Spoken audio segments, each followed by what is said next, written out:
Hi, everybody. Thank you very much for tuning in to Sunday School Bonanza, a This Week in Mormons production. We're here to bring you a gospel doctrine rundown, get you all prepped to be awesome at church. Please shoot us an email and let us know how we're doing.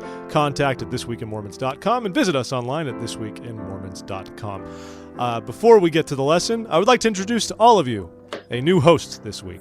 We are joined, there she is, Lauren Johnson is here with us, folks. Everyone welcome Lauren, please. Hi. Can I clap for myself? Sure. I mean, because I just did. Politicians vote for themselves. I see no reason why you cannot clap for yourself true. as well. So Lauren's new to the show. Lauren's been a friend of the show for a long time, and we've talked for a while about getting her more involved in a talent capacity, for want of a better term. And so Lauren, why don't you introduce yourself real quick? Give us the rundown, what you're doing, why you're here. Sure. Thanks, Jeff.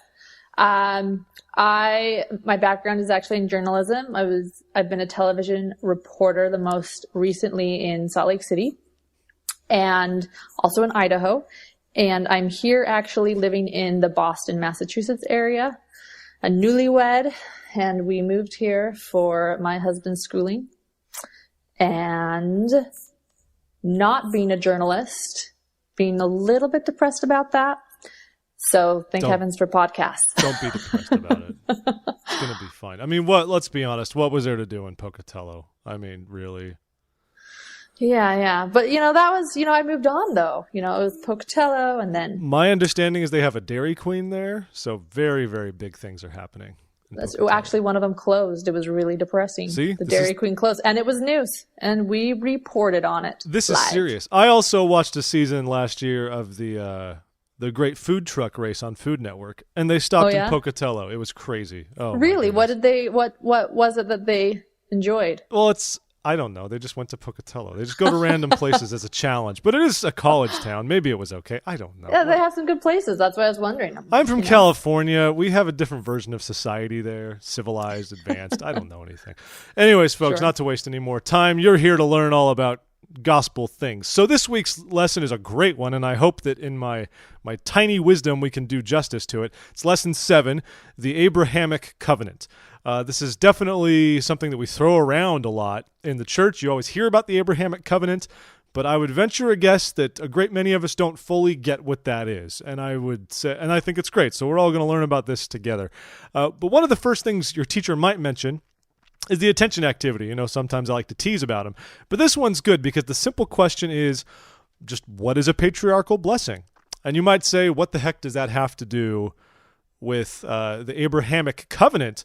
But there's a quote here from the First Presidency, and I'll just read it. It says, patriarchal blessings are an inspired declaration of the lineage of the recipient, and also, where so moved upon by the Spirit, an inspired and prophetic statement of the life mission of the recipient, together with such blessings, cautions, and admonitions as the patriarch may be prompted to give.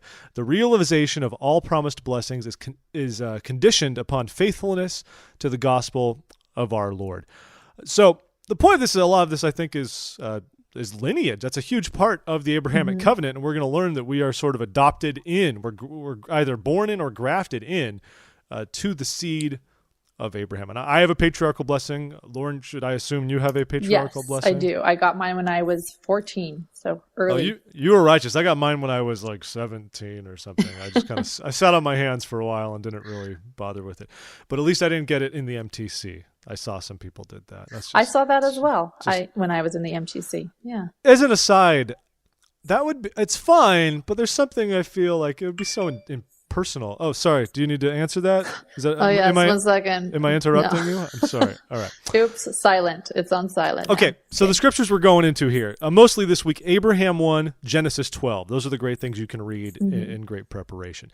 So what we learn as we get into Abraham 1 in particular, of course, God directs Abraham and his family to leave their home in Ur, as we've discussed before, and go to Haran. And there Abraham prayed and received a vision in which God covenanted to bless him and his posterity. And that's what the Abrahamic Covenant is. So I say let's just go through the main points of it. There are earthly blessings and eternal blessings or parallels. So which ones do we see here? Let's see which ones we like. Let's go back and forth on some of these. Earthly blessings, a promised land to live in. How do you feel about that? Me? How do I feel about that? That's who I'm talking to. We're the only ones here. I'm glad you're asking, because this is a question I have. I'm actually really grateful for this lesson that we're doing, because I had a specific question on that. Does that refer to Zion, or does it refer to a land of milk and honey, or that our people will prosper? I understand what the promised land was to Abraham, but I do want to know if there was symbolism that I'm not fully grasping, or what exactly it means, or what your thoughts are. I don't know. Honestly, I don't know either. I don't know if it relates to a promised land. It relates to promised lands in general. But I think in this case, it's more of a strict temporal blessing for Abraham, because he and Lot were going to go and inherit this great land. And as we know, Abraham took land east of the River Jordan. Lot went and dwelt by Sodom and Gomorrah, which we'll actually get into in a future lesson. But I think it was more of that. But I think there might be a broader principle of promised lands, whether it's the Israelites with Canaan, whether it is in latter days with, of course, just modern day Zion and Missouri or what have you, or even then in some ways Utah became a promised land, a sense of deliverance. Right. So, but I don't know. I think it's interesting that, oh, sorry, I might have interrupted you, but no, you're fine. We're not necessarily, everyone's a pioneer in a way, but we're not that literal pioneer who goes across the plains looking for land. But our ancestors did, and people throughout history have done this very thing. So it's almost saying there will be promised land for you. And I also think because we are descendants of the pioneers who found promised land, perhaps rather than seeking it out, it is our responsibility to cherish it and to keep it healthy and to keep it prosperous and to live the commandments so that it will continue to be a promised land. That's okay. For sure. Absolutely. Sure. No, I actually like that because sure. No. I'm saying this is what I love. I look at this and the first thing I say is like, yeah, you're promised to have in a promised land and it's going to be great. And that's a weakness of mine. I don't ponder it as much. And that's why I'm grateful to have the insights of others, whether we're hosting or whether people write in and tell us how they feel about things, because that's what it's all about. Hopefully in your Sunday school are various points of view and experiences to help us all get something more out of what we would normally get. When I'm confined to just the gospel according to Jeff, it's a very disappointing place to be. So I greatly appreciate everybody else. Some quick other earthly blessings here. He's promised a great posterity. That's a huge part of Abraham. And of course, his posterity became the house of Israel. I mean, that's right. That's mammoth. And but also in those blessings of posterity, one of those blessings wasn't just Israel. It was that Christ himself would be born of his lineage, because David came from his lineage. We know that Christ came from King David's lineage. And then also, of course, that the gospel of Jesus Christ and the priesthood for Abraham and his posterity. There are eternal parallels for all of these things: the celestial kingdom, eternal marriage, exaltation, all these great things. So there's a lot going on here that Abraham has promised. He's basically promised the whole lot. I mean, honestly, he's yes, not just to have this great posterity physically on the earth, but in the sense that he is Father Abraham to a great many of us, whether directly by lineage or as we are grafted in, as we'll say, heirs to his blessings, which is actually the next section, I believe. We talk kind of about more of our responsibilities. Yes. Also, one thing I want to throw out there, I don't want to go too off, but I also found it was interesting as I read the scriptures that the blessings were given to him when he was in his 80s and 90s, these blessings. And I thought for me that was a really powerful lesson, as I just turned 34, and to many of you that might be young, to many of you it might be old. But either way, there was a sense of loss that I wasn't 24 anymore. And I even wrote about it, that, I feel like I've lost opportunities, and the fact that God was giving blessings to Abraham at that age actually was really exciting to me. I thought, it's just beginning, and we can receive powerful blessings at any age, no matter how faithful we are. Side note, sorry, tangent. I wanted to throw that out there. I thought it was interesting. That's actually really awesome. And think about how lucky we are if we get something like a patriarchal blessing so much earlier in life, even to guide us. And that's great. Thanks. You're welcome. Blessings and responsibilities. I thought that was really interesting as well, that it says that we are born into literal descendants of Abraham, or either we are grafted into it. So either way, we are responsible for many of our blessings. And in my patriarchal blessing, I remember that being 14, I was a child, hearing at the very end, these are your blessings contingent upon your righteousness. And feeling this good responsibility, positive responsibility. I don't know if all responsibility is positive. Sometimes it can be overwhelming, but excitement that I'm in charge. All I have to do is have faith and be responsible and keep the commandments, and these incredible blessings that he has offered me will be mine. And the fact that they have come from Abraham and all of the generations before, and that they continue, was something I found really exciting at 14. That's awesome. And I'll remember that. So let me ask you this then. How do we, like we've mentioned many times, we could be directly actual, very, very literal descendants of Abraham, but how are we grafted in then? Like, what do we do? I mean, if my descent is just like, Vikings or something, and I have zero blood ties to the Fertile Crescent, how do I get grafted in then? What does that mean?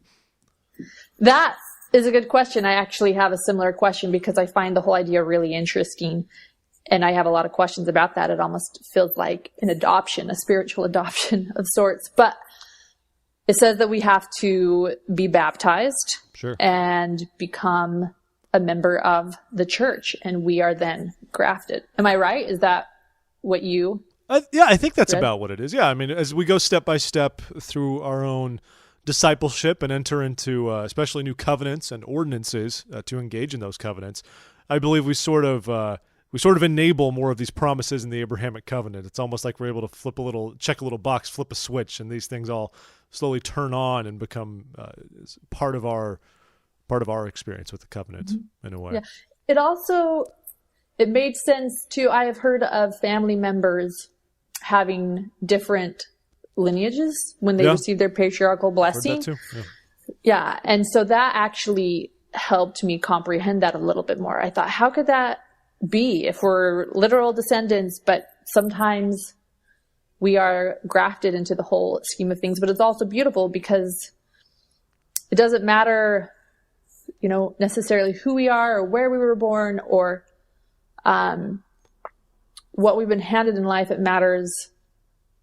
What matters is our faith and how we choose to live life, and we are in complete control of whether or not we are a part of this covenant. Yeah, I like that, and I think that's so huge. So much is contingent upon our own worthiness and our own devotion and everything that we try to do. God doesn't expect us to be perfect. I mean, when you read in Matthew, when he said, "Be ye therefore perfect," it didn't say, right now, in this very moment.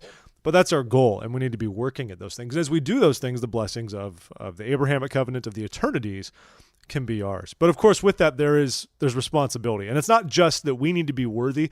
It's very interesting. One of the key things mentioned as our primary responsibility as heirs of the covenant is to help God's other children receive the fullness of these blessings. That's really the main thing that's specified in the scriptures.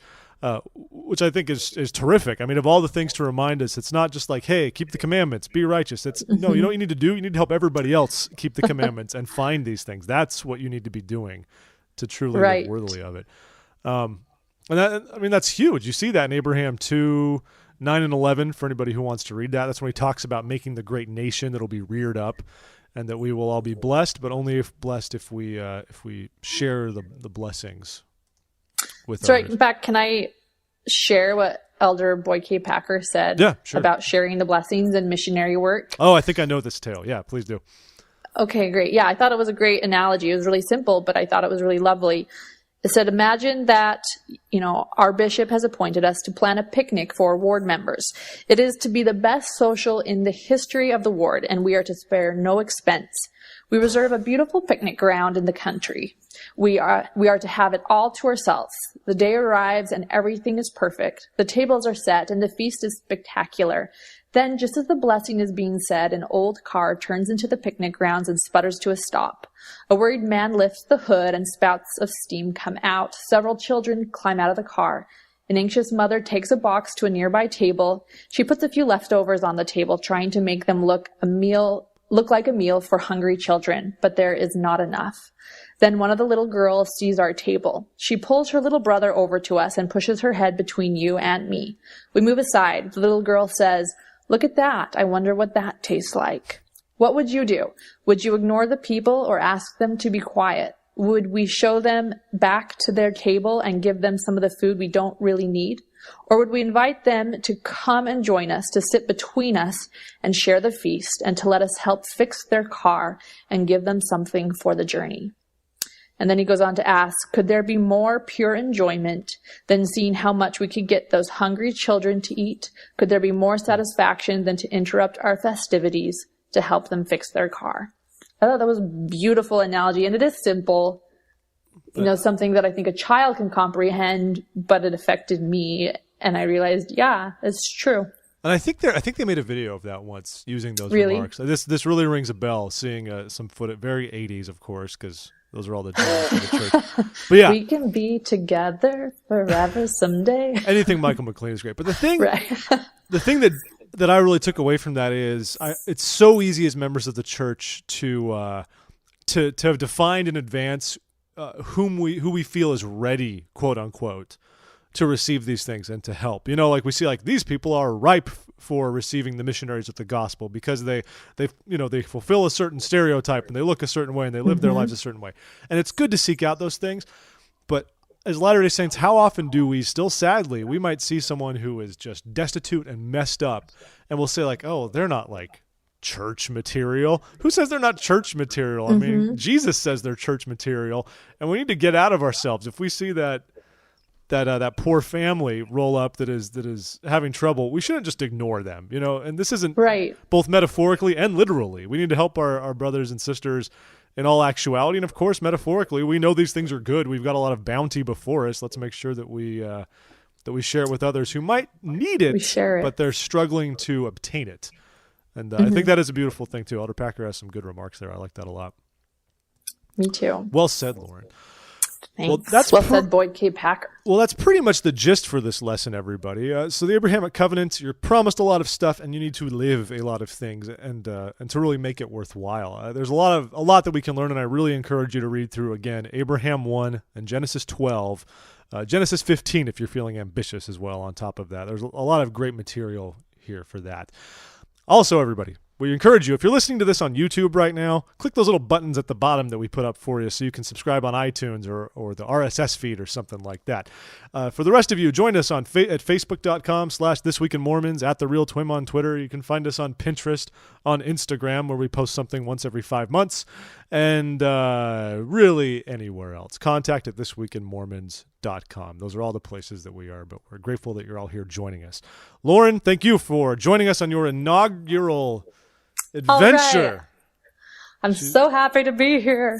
I'd like to thank my family and friends. No, we only thank roommates and talk about how much we love them. That's the only thing that we do on this show. I'd like to thank my roommates. Thank you. But we're glad that you're here. And everybody, we really appreciate you taking the time to tune in. Hope you'll share it with others, and hope you'll join us next week for another episode of Sunday School Bonanza. Once again, this is Lesson 7 from the Old Testament Manual, the Abrahamic Covenant, from Sunday School Bonanza, a This Week in Mormons